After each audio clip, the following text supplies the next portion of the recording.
Okay, welcome everyone to our talk today, which is giving the gateway to growth. So let's begin with a practical idea of this business of giving or parting with or sharing, right? Or divesting yourself of. So, in very practical terms, if you walk into a shop and you pick up a can of orange juice and you make your way to the exit, you are likely to be stopped and you're likely to be redirected to the cashier. So you have to pay for what you pick up. In other words, to get that can of juice or whatever it is that you want to buy, you have to part with something, right? This we understand. You have to give to get something. With the idea of consuming, right? If you want to consume food, for example, you would have to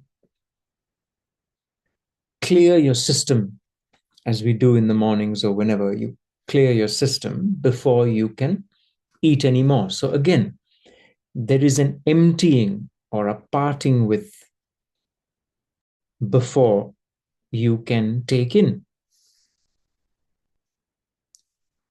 Now, as an example of affection, right?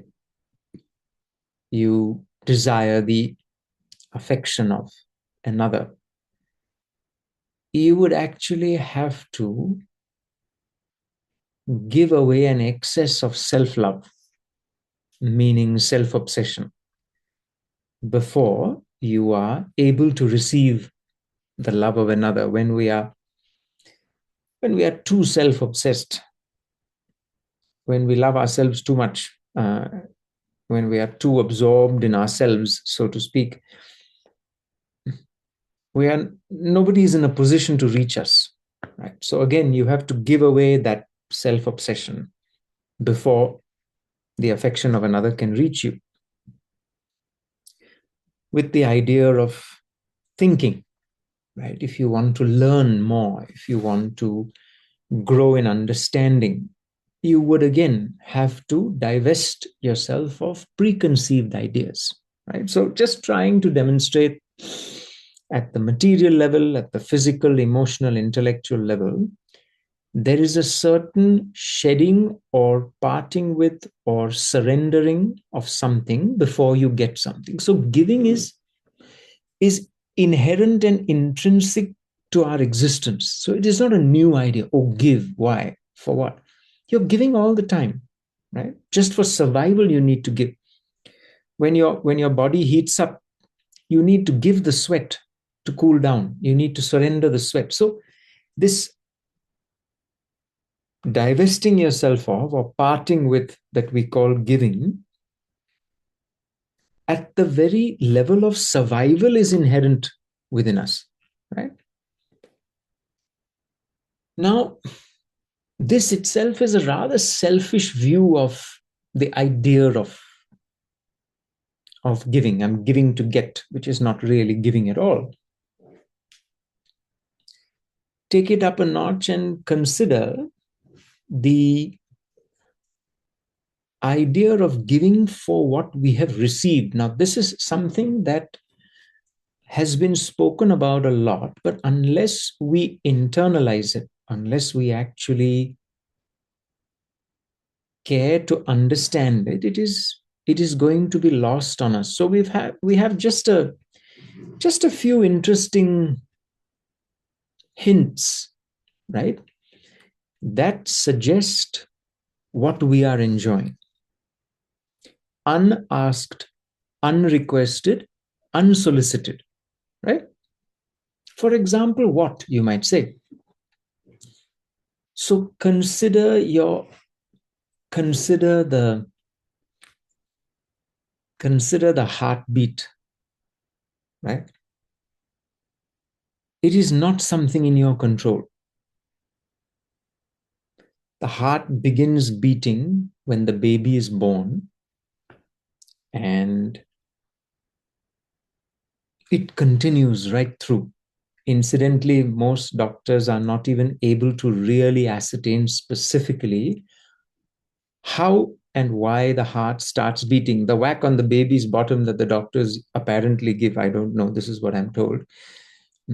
So apparently, life begins with a whack and it kind of continues that way if you're not smart. But I mean, be that as it may, the doctors are not really able to say why the heart starts beating, how and why the heart starts beating.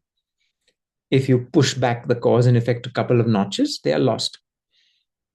But the heart beats, breathing, right? The natural reflex of inhalation, exhalation overrides your effort to control it. You have to breathe. It's a natural phenomenon, right? It sustains life. Digestion, another incredible. We are just using words here, but for those of you who care and are interested, you can maybe go into great God Chat GPT and find out some interesting um, information about the background of human heartbeat, the background of digestion. I was looking at an interesting reel on some social media platform that explains how small and innocuous the kidneys look, but what an incredible service they are doing to the body. They are regulating stuff that I personally don't understand, right? But the whole thing is the hormones and the blood supply, and they tell the vessels to dilate, etc., etc., etc., etc. It's really amazing. The word amazing means it baffles your rationalizing capacity. So if you look at a chocolate cake incidentally and say it's amazing, then that doesn't say much for our intellectual capacity. So don't use that word for cake. Anyway, so the idea is all these various capacities within us is incredible. Then ideas like oxygen, right? The availability of oxygen, right? The availability of gravity, the law of gravity and how it functions, the regulation of sunlight. Again, find out from these search engines the intricacy of how and in what way the sun's light is regulated for us, right? Again, without asking. Rainfall, soil fertility. I'm guessing you can see the slide before you. Yes? Yeah. So, rainfall, soil fertility, pollination, these sustain food without which we could not survive. But nobody can really, with any great power, regulate these things, right? Then the power of the planets and their orbits, etc., the magnetic fields that regulate radiation and atmospheric pressure that make life itself possible. Even as we're saying it, these things are so enormous and all pervasive that our instinct is to miss it because it's just there all the time. It's just available and there all the time. So here are here is a hardly exhaustive list of an innumerable um, aspects or demonstrations of an unseen divine providence. You call it what you want, right? Oh, no, this is not divine providence, this is nature. It's just another word for something you don't understand, right? Oh, this is nature. Yeah, but what does that mean? If you break it up, you are forced to admit that it is laws and laws and laws that you do not know, that you do not understand, right? So this necessitates a certain level of awareness. So awareness is where the cycle of giving begins, and awareness. So here's a here's an interesting, if I am not aware of what I am receiving, and we very often are not, right? If I'm not aware of what I'm receiving, I'm hardly likely to be a giver.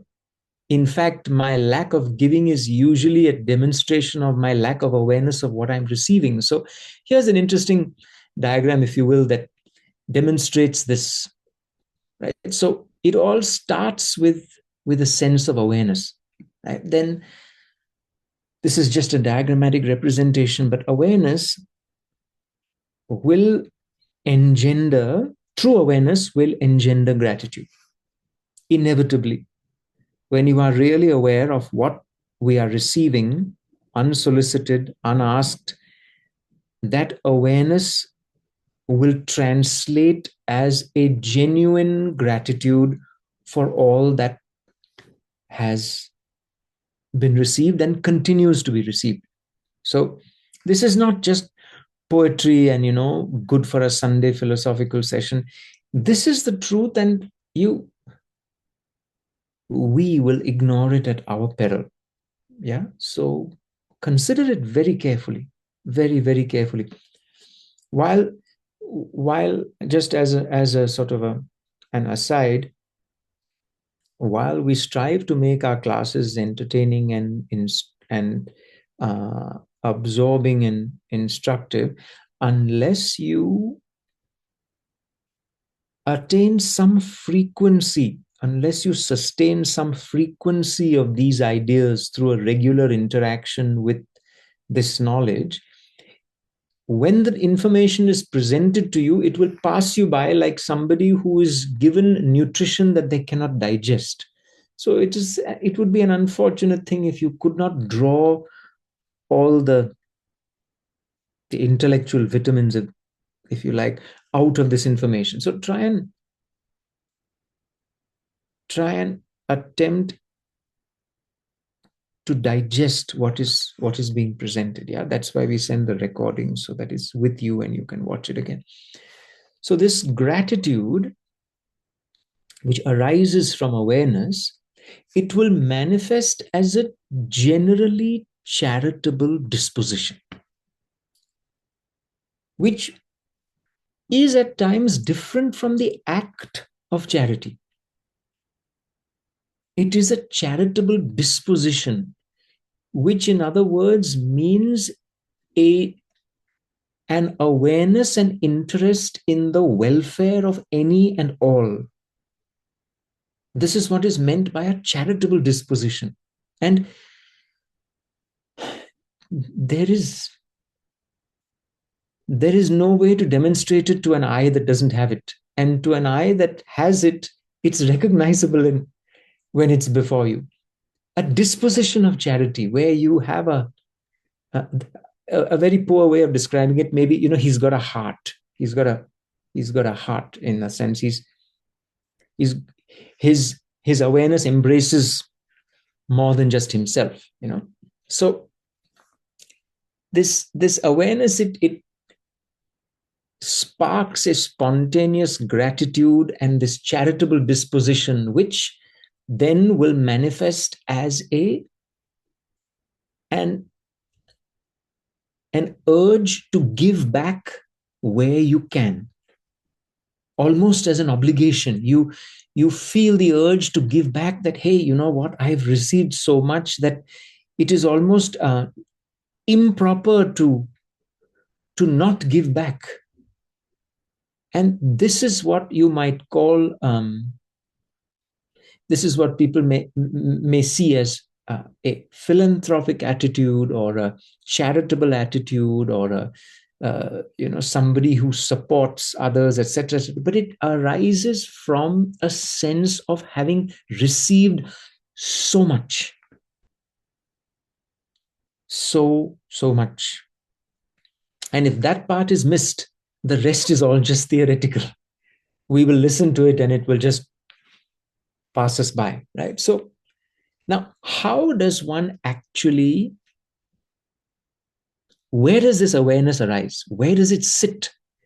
this is a great time to go back to our favorite slide, the familiar mind and intellect slide, right? So, as you are all aware, or should be by now, the thought collection that forms the personality of an individual is made up of two things. One is the mind, which is an indiscriminate thought flow. The other is the intellect, which is a discriminate thought process. You could also understand the mind as raw thoughts. Raw means un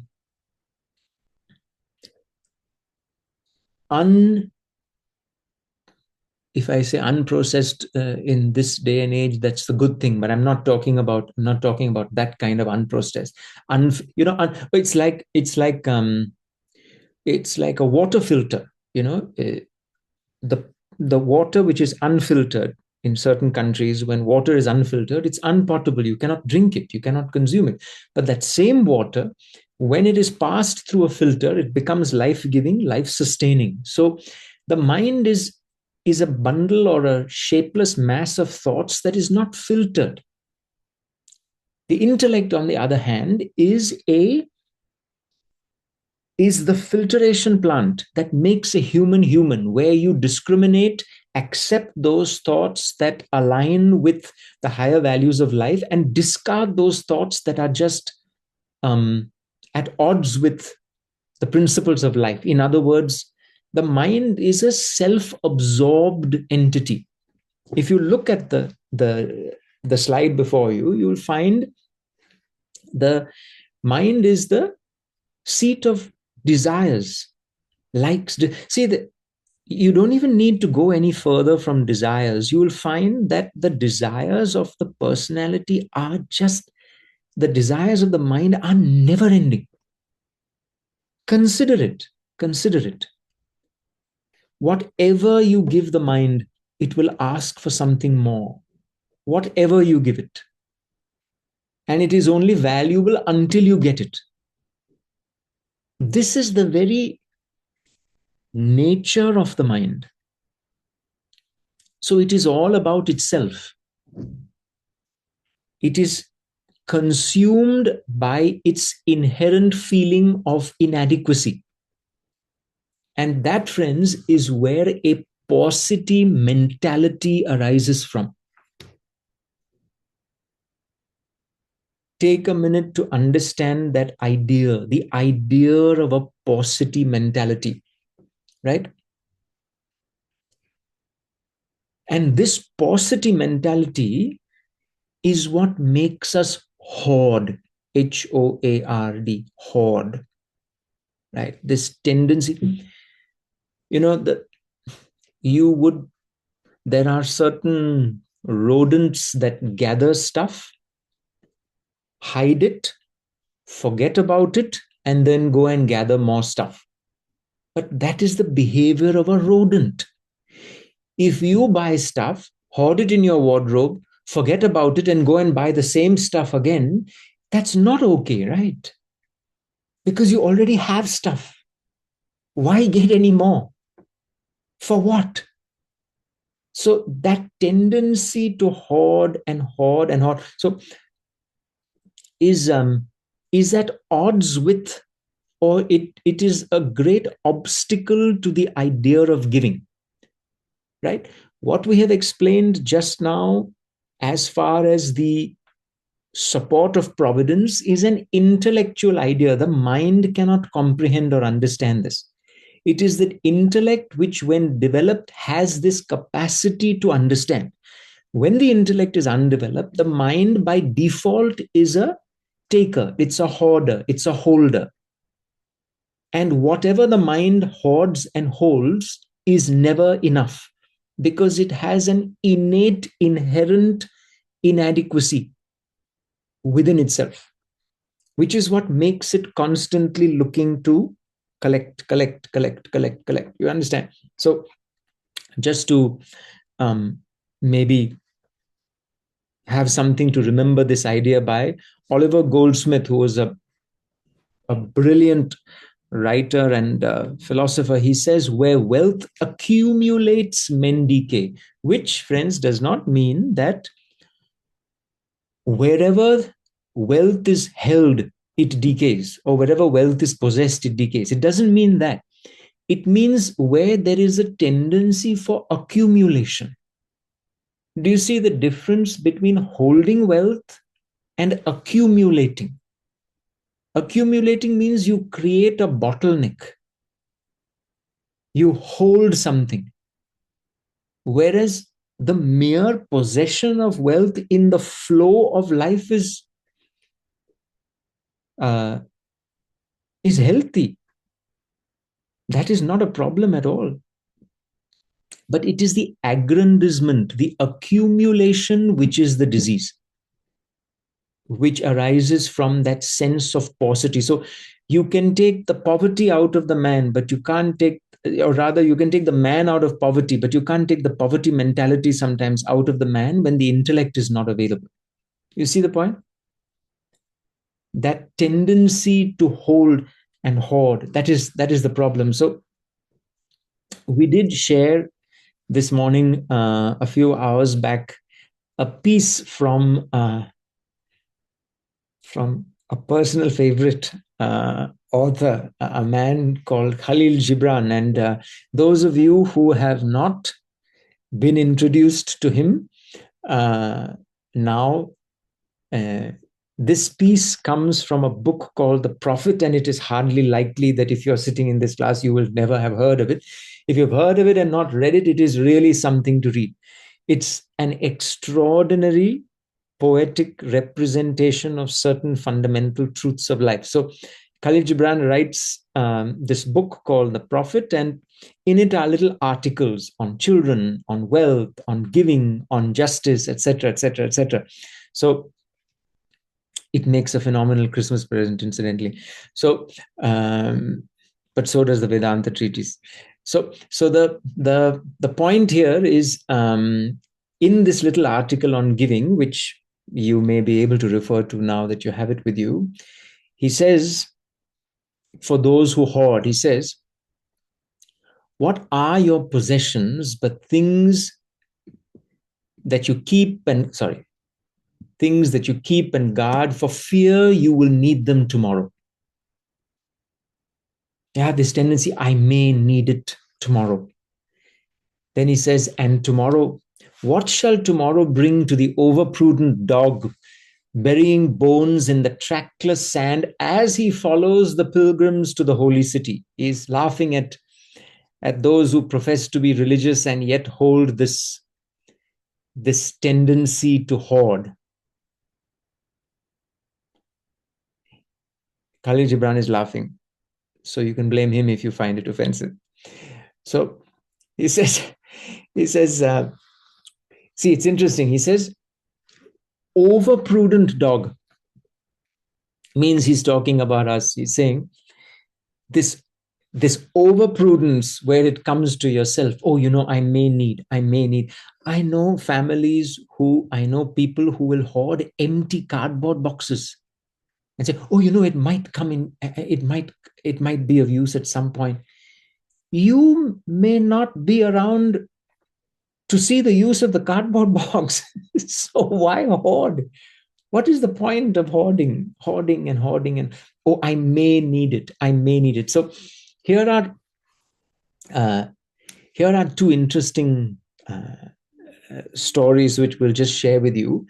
But the point is that one who has this idea and this mentality is likely to say, oh, I would love to give, but I don't have enough for myself. And they have the principle wrong, because it is not being wealthy that creates giving. It is the tendency to give that demonstrates being wealthy. Can you understand that? Okay, no. What it means is, no matter how much resource I hold, my mind may still suffer from what is called a paucity mentality. inadequacy mentality, right? And no matter how little I have, I may still feel comfortable enough to share it. So, wealth or poverty is a state of mind. And I'll give you two examples to illustrate, because fortunately, you don't know either person, so it won't make any difference to you. But the principle will be very valuable. So, there was there were two old ladies at different points. So, one of them, she had she lived alone in one of the big metros of the city of India, and she held a resource, an investment, which generated for her 1,000 USD a day. This was her wealth generation. She sat at home and basically drank tea. There was not much that she did, but her investments generated for her 1,000 USD every day, means 30,000 USD a month, right? So somebody went to her. I think it was whoever it was, I don't know, for some children, underprivileged children, something. We heard that they went to this lady and they said, can you give a donation? So they were family friends of that lady, so they felt comfortable going to her. So they went to her and said, oh, auntie, can you please help us out? So she said, oh, beta means son, I would love to give, but, I am just a bit concerned about, my old age. So that person who went to them was somewhat indelicate. So they said, oh, but, you know, uh, my dad handles your portfolio, and don't worry, you get $1,000 a day. That's not a problem at all. You have more than enough, just as a reassurance. So that lady said something very interesting. She said, yes, but suppose I get ill and that much is not enough, then what will happen? Do you understand that? So if that is the attitude, then how much is going to be enough? $2,000 a day? $3,000 a day? You can say, right? What happens if my illness costs me more than $3,000 a day? What happens if my illness costs me more than $5,000 a day? Who knows? What can you say? You can't say, right? So this is called a scarcity mentality. No matter how much wealth that poor lady had, she would never ever have a giving mentality. She couldn't, because her mind is too self-absorbed. It's too much. Her mind crushes her intellect. It's not possible. Versus another old lady in another part of the same city. So this lady, her husband had passed away, and many years ago, when her single daughter was very young, and she and her daughter used to make homemade cosmetics and pickle, I think, to as little home businesses, if you know what I mean, just little things, to sustain themselves, right? And they lived in I know the home. They lived in a home that had 3 rooms. The lady, her mother, and her daughter, the three of them, right? So they had one large room and 2 bedrooms and a little half room that they used to make all the cosmetics in. So they all lived in 1 bedroom, and they rented out the second bedroom to 2 young boarders, right? 2 young boys who are going to college. So they take them in, and they would take some amount and feed them, etc. So they all lived quite happily together. And one fine day, she used to keep her. Only the Indians will understand this. In India, we used to have a beaten up little aluminum sugar tin, which we used to keep somewhere in the kitchen. And in that sugar tin used to be the money. I mean, it's a weird system, but that's how it used to be done, right? So, at least some time ago. So it was a bashed up aluminum tin, and that's really where the money used to be. So she would keep the money in that. So one day, on the 25th or 26th of the month, when the balance was really low, the maid of that lady came to the home and said, oh, you know what? My child has been bitten by a dog. and I don't have the money for the injections. So her thought, that lady's thought, was not the idea that, oh, but as it is, we have only a little. She put her hand in that, took it out, and she gave that lady whatever was in the box. And she said, we will take credit, and the boys and us will eat whatever, just rice and lentils, whatever, for a couple of days. And then on the first of the month, they'll give us the money again, meaning the borders, and things will be back to normal. It's just a question of 2 or 3 days. We'll ask the boys to adjust and just tell them the maid really needed the money, so we gave it. Now, these stories may be, they may be meaningless to you, but they could also have an impact on you. They could also demonstrate to you the idea that wealth or poverty is not in the bank balance, but in the mind. It's a mental thing. And if there is a poverty mentality in the mind, no matter how much resource you hold, giving is an impossibility for you and me, whoever. Not you means not me. It's not like that, right? So the idea of rich and poor, or a feeling of wealth and poverty, is more a question of functioning from the mind or functioning from the intellect. It does not have that much to do with the bank balance, right? We are not discrediting the role of resources. We are only pointing out the experience of wealth and poverty doesn't have that much to do with resources. It has to do with your perspective. So this, interestingly, the Bhagavad Gita, which is a scripture from India, in one of the verses, he says, he who eats without producing, means without giving back, stena eva saha in Sanskrit, which means he's verily like a thief, or he's verily a thief, because he's consuming more than he's giving back. Now, if that is the case, which one of us has paid a heart rate bill? Which one of us has paid an oxygen bill? Which one of us has paid an anti-radiation bill? Which one of us has paid a magnetic bill? Which one of us has paid a gravity bill? In other words, we have all consumed without giving back, right? So then we say, okay, this is getting serious now. This is getting tough, So yes, we'll give. We'll definitely give. Now, means we'll hold a charitable disposition, right? Remember, we did say that the actual act of giving, if unsupported by the intention, means nothing, right? So it's the charitable disposition we're talking about, the embracing within yourself of the welfare of other people. It's not actual dishing out of stuff.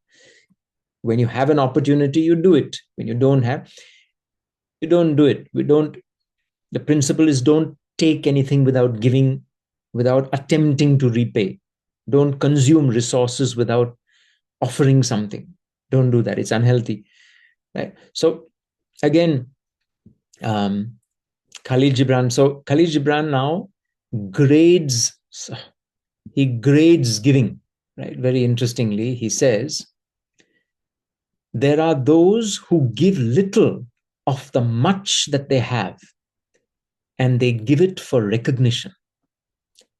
And their hidden desire makes their gifts unwholesome. So this is the first type of so-called giving that he speaks of.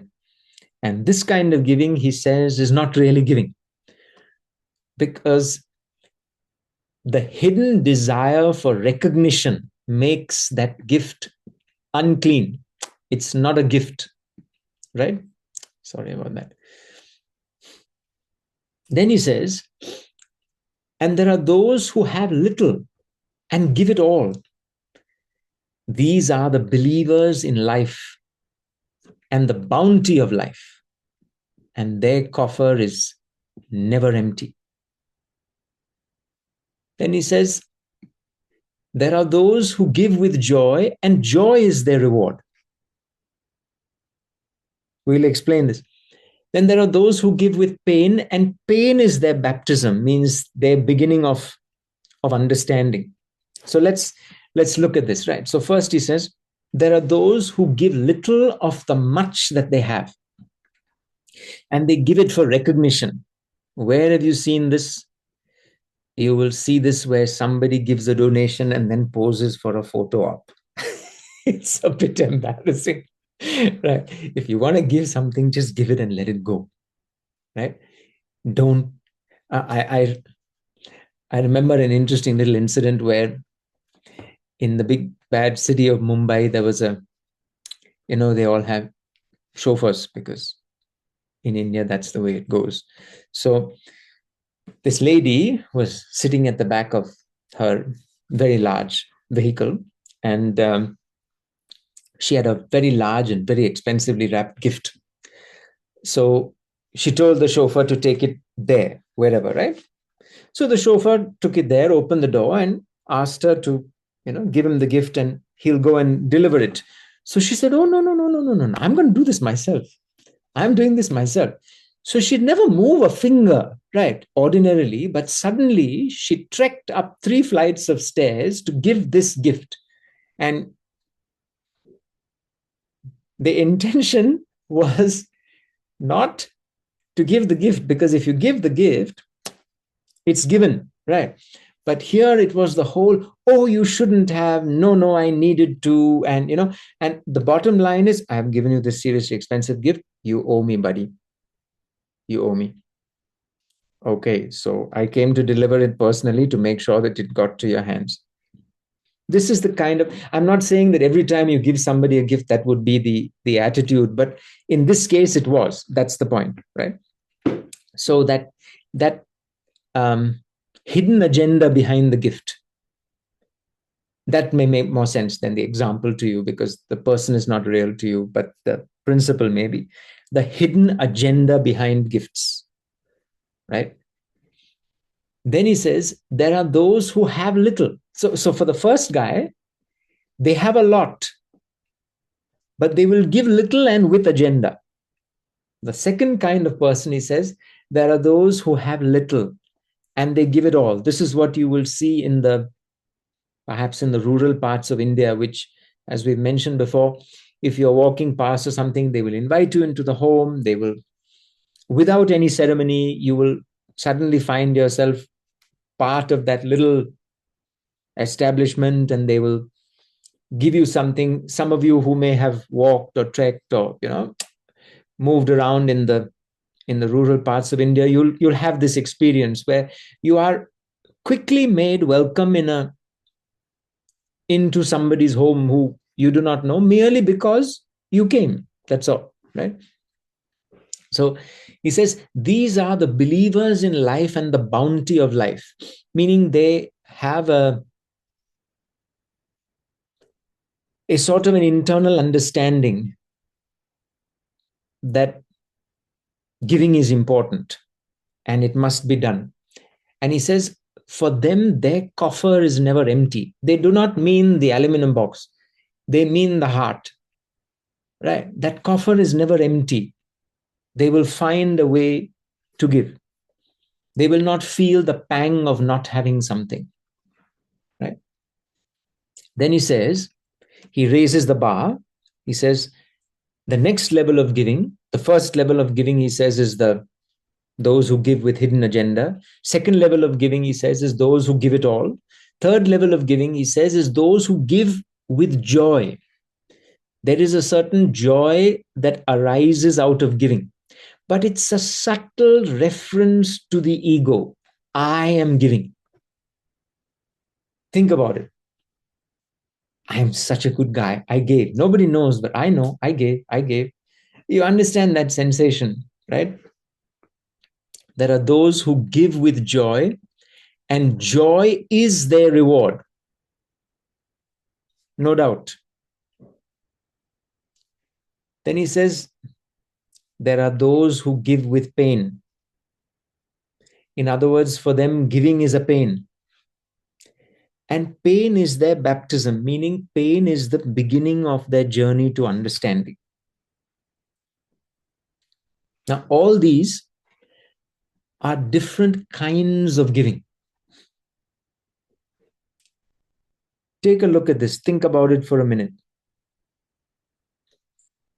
you will find that the idea is less and less that it becomes about you giving somebody something. It's more about the dissolution of your ego. Take a look at it. Think about it for a minute. Then he says, and this really kind of caps it. He says, and there are those who give and know not pain in giving, nor do they seek joy, nor even do they give with mindfulness of virtue. This is a pretty high level, right? Because this is what we're talking about. Hey, it's virtuous to give. You have to give. So he says, they do not even give with mindfulness of virtue. They give as in yonder valley, the myrtle breathes its fragrance into space. And I'm sure if I had any hair on my head right now, it would be standing on end because it's an incredible statement. You see, he says, true giving has nothing to do with the joy of giving or the pain of giving or the virtue of giving. It is just an inherent response to life itself. Like the myrtle, the tree, has a beautiful fragrance. And he says, in yonder valley, symbolizing the isolation of the tree, means it's not being observed, it's not being watched, it's not being considered, it's not being judged, it's not being evaluated. It merely breathes what it has into space. It doesn't even give it to somebody particular. So it's the personification of that charity mentality. It simply gives, like the other examples of this would be the sunlight, the sun simply gives the light. The tree simply gives the shade. The rose simply gives the fragrance, right? Because it knows not anything else. A human being understands I can give and I can not give. And unfortunately, sometimes we choose the latter, right? So, and what of them? He says, through the hands of such as these, God speaks. And from behind their eyes, he smiles upon the earth. What does it mean? If you cut the poetry, which is rather sad, if you wish to, and get to the message, what he means is that it is through this that what we call providence works. This is how providence works, through such as these. In other words, the giving nature of providence works fully, most uninhibitedly through those who gives like this, those who give to society like this, without any ego. The moment there is ego, there is a restriction on the giving. There is a curb on the giving. There is a sense of I am the giver and they are the given. There are all sorts of complications, right? So here he says, it is from their eyes he smiles upon the earth. Smiles upon the earth simply means the blessing of providence is most fully realized through such as these. Who? They who give, as in yonder valley, the myrtle breathes its fragrance into space. If this is too complicated, just think about it a bit more. What he is implying is that giving is embedded, inherent in truly living. You can exist without giving, but it is not a life. It is just an existence. So the last one, he explains it as a very spoke in the wheel of the universal life. You're just a part of the universe. You are simply a part of the system when you give like this. This particular slide covers it, right? Now, to further go into the idea of giving, right? To to look into the very concept of giving, what would you have to be to give something? What would you have to be? Anyone? To give you something, I have to. Okay, let's give an example. You have to own something. You have to own something, right? Yeah. So he says here, what is it that you really own? You are more a trustee of everything in your life than an owner. Because frankly, you didn't create it. No, you will say, no, no, no, it is not so. I created my organization. The talents that went in to create your organization, the capacities, the abilities, where did they come from? Oh, I got them in college. Somebody paid for your college, even if it was the state or your parents, or even if you put yourself through that, you had talents that earned to put you through that. Where did they come from? In other words, we assume ourselves as the beginning and originator of something. We are really not. We are just a part of a flow called life. So it was interesting. I was very inspired by a gentleman who made a statement uh, to somebody in need, and he had helped that person. So that person said, thank you. He said, look, don't even bother, because this transfer of funds, uh, it's just the flow of life. You don't need to feel obliged or anything. It's just the flow of life. Now, if you understand it in the wrong way, you would you would not digest that. But if you understand it in the right way, with the right concept, you understand, wow, that's really unegoistic. He's not considering himself a giver and the person a receiver, and there is an obligation, and etc., etc., etc., etc. He just understands it's the flow of life, it's the movement of life. That's all it is. So we are more trustees than owners of anything that we are currently in touch with. So you will observe the difference of an attitude between an owner and a trustee. An owner has a sense of possessiveness, a sense of ownership. A trustee manages this for the sake of a larger good, for the sake of as an obligation, for the sake of a broader benefit.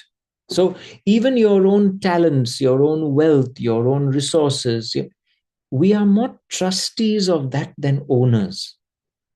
So think about it. Think about that idea, right?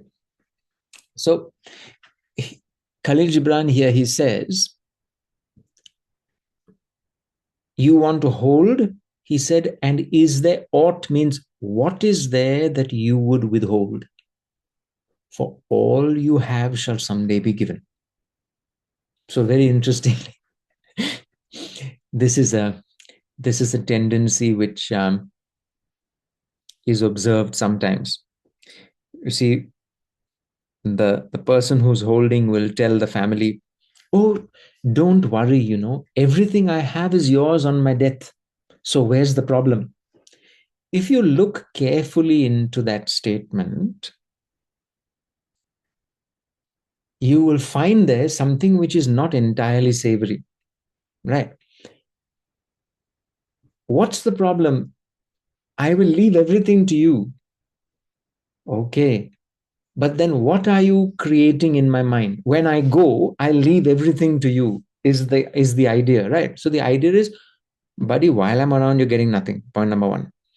And point number two, what would I create in you if I told you that when I'm gone, you will get everything? You understand the thought that would be created in the mind of the person who is scheduled to receive on your death? It's not a savory thought, right? It's not a pleasant thought. So he says, what is it that you would withhold? All you have shall someday be given. Therefore, give now, that the season of giving, in other words, the blessing of giving, be yours and not your inheritors. You give, you share. Please don't mistake this only as wealth. Understand it as everything. You give, you share, rather than holding it and then dumping it on somebody. I've heard a mother tell her daughter, darling, the jewelry that granny left, it's for you. And the daughter says, there's no way in hell I'm wearing that ugly stuff. Right. Yet the mother will not part with it. She'll still hold it. She still holds it tight. She won't part with it to somebody else. She'll still hold it. And the girl is saying, there's no way I'm going to be using that. There's no way. In other words, the moment the mother passes, the girl is going to chuck it. She's going to give it off to somebody. She'll sell it or whatever it is. You understand? But the mother won't part with it herself. She wants it to go to the girl who doesn't want it. You understand? So he says, give now that the season of giving be yours and not your inheritors. Reap the blessing of giving yourself rather than not. Right? Then we would say, okay, this sounds all cool, but I will give only to the deserving, and you are right in a way.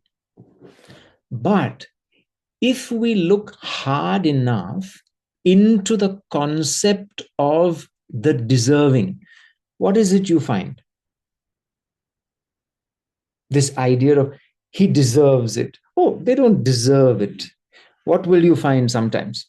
Sometimes you may be right and say, no, the person doesn't deserve. But very often you will find that the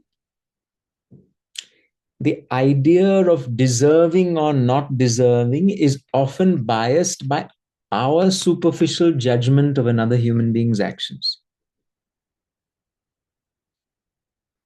This is not to say under any circumstances that one must give thoughtlessly or irrationally. But very often our own mind and our self-centeredness and our personal biases towards those who are favorably disposed towards us makes them deserving. But somebody who is not favorably disposed to us, somebody who does not appreciate our ideas or values or principles, we feel, oh, what the hell? So to this, there is a Northern European philosopher who made a beautiful statement. His name was Maurice Maeterlinck. He says, happy and blessed hour when wickedness stands forth revealed as goodness, bereft of a guide. He says, you will reach a happy and blessed hour when wickedness is seen by you, meaning selfishness, corrupt practices, is seen by you as goodness, inherent goodness, minus the guide who could have made it manifest. So he says, happy and blessed hour you will experience when wickedness stands forth revealed as goodness bereft of a guide. In other words, so what if somebody made a mistake? So what if somebody didn't treat us like we wished to be treated? Again, please attempt to understand this is not a suggestion for irrational, emotional, impulsive acts of charity and giving. This is an attempt to clarify and nourish that charitable disposition through reason and logic. Very often we can hold things against other people. In other words, they are who they are. This is their limitation. This is who they are in essence. You're not giving your time or your empathy will not change them. It will only sour your nature. It will only take away from you. It will not make any difference there. So The idea is, when we say deserve, in the same piece which you can read when you have the time, he says, I think Khalil Gibran makes a statement to the effect that he who is given his days and nights, he who drinks, who is given the privilege of drinking from the ocean of life, in other words, providence supports him, he also deserves to drink from your little stream. Hmm? What do you have to give compared to what providence has to give? So who are you to withhold? Right? The trees in your orchard don't say, oh, I will give only to the deserving. They give, no? Have that charitable disposition. There are a countless number of ways that the mind will say, no, no, no, no, no, no, don't. Use the intellect to open up those knots, as it were, those mental knots, those mental hang-ups. Open them up. Even if reaching out to that person is not possible due to various circumstances which can arise, internally you could have the sense of having given and forgiven. Can you get that? That internal attitude of having given and forgiven. It does not matter. What happened, happened. It does not matter. You relinquish that. So forgiving is in a sense a type of giving, right? You relinquish that egocentric stone that sits inside, it's like it like sits on your chest internally, if you know what I mean. And it can be all outside, it can be all nice outside here, but internally there's that, I will not give and I will not forgive this guy. You understand that?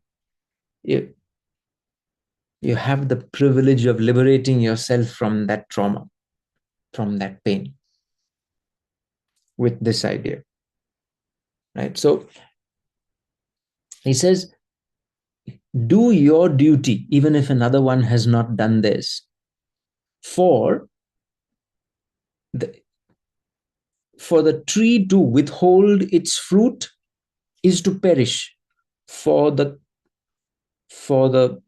river to withhold its water is to perish, for the rose to withhold its fragrance is to perish. You think that by withholding your resource, whether it's love or time or money, you think that you are gaining. You're actually perishing internally. If you in a manner of speaking, you're actually creating a bottleneck within yourself. It's corrosive. You don't understand it. We don't understand it. It's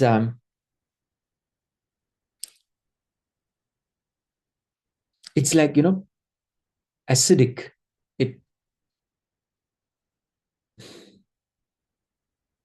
It's like poisonous to withhold like that. Whether it is your time, whether it is your affection, whether it is your empathy. I repeat, even if you cannot reach out to that person for reasons best known to you, which may be logical, which may be rational, which may be valid, that does not mean you don't have a charitable disposition towards them without being in a position to contact them. Can you get that? Can you understand that? Can you understand having that intention, but perhaps not being able to manifest it physically? The intention is there, the thought is there, where you have relinquished the not giving thought inside you. In simpler terms, you have forgiven. You have understood, you have forgiven, you have passed it. That is what he's talking about. So, why all this, right? You may ask, what is all this for? Why? You see, the fact of the matter is this. The fact of the matter is that all the giving, right? All the giving is for one purpose and one purpose only. All the giving is basically for the reduction of the ego. The ego is the one ultimate, absolute hurdle to our peace and contentment. The ego is that which masks the divine self within each of us, which we have discussed in previous classes. The absolute divine infinite self lying within each of us, which is also called the spirit, it's called the real identity, it's called the self, it's called God. Call it what you matter, it doesn't make any difference. Giving is the beginning process of shedding the ego and thereby unveiling the divine reality which lies within. So, this is the essential logic and reason behind the idea of giving. So, giving is practically the beginning of spiritual practice because, in essence, if performed in its true spirit, giving is the most effective way to reduce the ego. And that, in essence, is spiritual practice. Right. So, here's where we conclude this very brief and perhaps sketchy presentation on the idea of the concept of giving and the concept of growth.